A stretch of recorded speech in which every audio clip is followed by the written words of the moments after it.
আগামীকাল মামলাটির যুক্তিতর্ক শুনানির জন্য দিন ধার্য করেছেন। আমরা আশা করছি এই মামলাটি একটি দৃষ্টান্তমূলক মামলা হিসাবে থাকবে এবং আগামী দিন যেন এদেশে এই ধরনের কোনো ঘটনা না ঘটে। আমি বলল যে আমার একটি সওয়াল আছে, আমি দোষী, আমাকে মাফ করে দেন। এবং তার স্ত্রীকে একই প্রশ্ন করা হয়েছিল, তার স্ত্রীও বলছে যে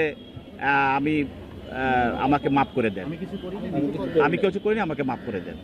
যে এই মামলাটি যে রামিসা আক্তারকে ধর্ষণ করে হত্যা করা হয়েছে, এই মামলায় সারা দেশবাসী এবং সবাই এই ব্যাপারে খুবই মর্মাহত হয়েছে এবং সরকারও এই মামলাটিকে গুরুত্ব দিয়ে এই মামলাটি জনগণের আকাঙ্ক্ষা এবং এটা একটা বিচার সুষ্ঠু এবং দৃষ্টান্তমূলক যেন একটা বিচার হয় সেই দিকে সর্বমহল সরকার সহ সর্বমহলও এই ব্যাপারে সহযোগিতা করেছে। আপনারা জানেন যে এই মামলায় ইতিমধ্যে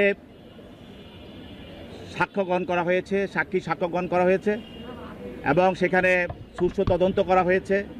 তদন্তকারী কর্মকর্তা এই মামলার নতুন আইনের যে বিধান আছে, নারী শিশু নির্যাতন দমন আইনের যে বিধান আছে, সেই বিধান অনুসারেই এটাকে তদন্ত করে একটা রিপোর্ট আদালতে দাখিল করা হয়েছে এবং চার্জ গঠন করা হয়েছে। পরবর্তীতে সাক্ষীদেরকে সমন দেওয়া হয়েছে, সাক্ষীরা স্বইচ্ছায় আদালতে উপস্থিত হয়ে সমন প্রদান করে সাক্ষ্য প্রদান করেছেন এবং এই মামলায় এই আইনে যেটা বলা আছে যে যেদিন থেকে বিচার শুরু হবে পরের দিন প্রত্যেক তারিখ কোর্ট বিচারের জন্য দিন ধার্য করবেন, এই ধরনের একটা আইন আছে আমাদের এই আইনে এইভাবে বলা আছে। সেই হিসাবে বিজ্ঞ আদালত প্রতিদিন এই তারিখ ধার্য করে মামলাটা এগিয়ে নিয়ে যাচ্ছেন এবং সে অনুসারে সাক্ষ্য গ্রহণ করেছেন। আজকে তিনি 342 কার্য সম্পন্ন করেছেন এবং আগামীকাল মামলাটির যুক্তিতর্ক শুনানির জন্য দিন ধার্য করেছেন। আমরা আশা করছি যে পাবলিক সাক্ষী যে 9 জন আদালতে সাক্ষী দিয়েছে তারা এই মামলার যথার্থ তথ্য উপাত্ত আদালতে উপস্থাপন করেছেন।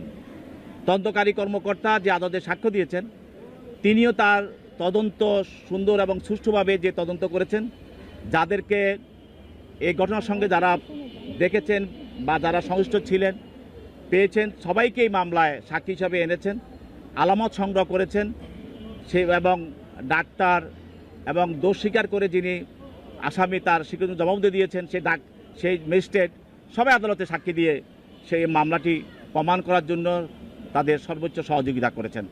আমরা আশা করছি এই মামলাটি একটি দৃষ্টান্তমূলক মামলা হিসাবে থাকবে এবং আগামী দিন যেন এদেশে এই ধরনের কোনো ঘটনা না ঘটে, কেউ যেন সাহস না পায়। এই মামলার মাধ্যমে একটি বার্তা দেশবাসীর কাছে সবার কাছে এটা যাবে। আমরা আশা করছি যে এটা সুন্দর সুষ্ঠুভাবে হচ্ছে এবং সুন্দর সুষ্ঠুভাবে এটা সমাপ্তি হবে। আসামি বলছে, আসামি জিজ্ঞেস করা হলো আপনার বক্তব্য আছে, আপনি কি বলবেন বলেন। বিজ্ঞাসক এই বক্তব্যের পরিপ্রেক্ষিতে আসামি বলল যে আমার একটি সওয়াল আছে, আমি দোষী, আমাকে মাফ করে দেন। এবং তার স্ত্রীকে একই প্রশ্ন করা হয়েছিল, তার স্ত্রীও বলছে যে আমাকে মাফ করে দেন, আমি কিছু করিনি, আমাকে মাফ করে দেন।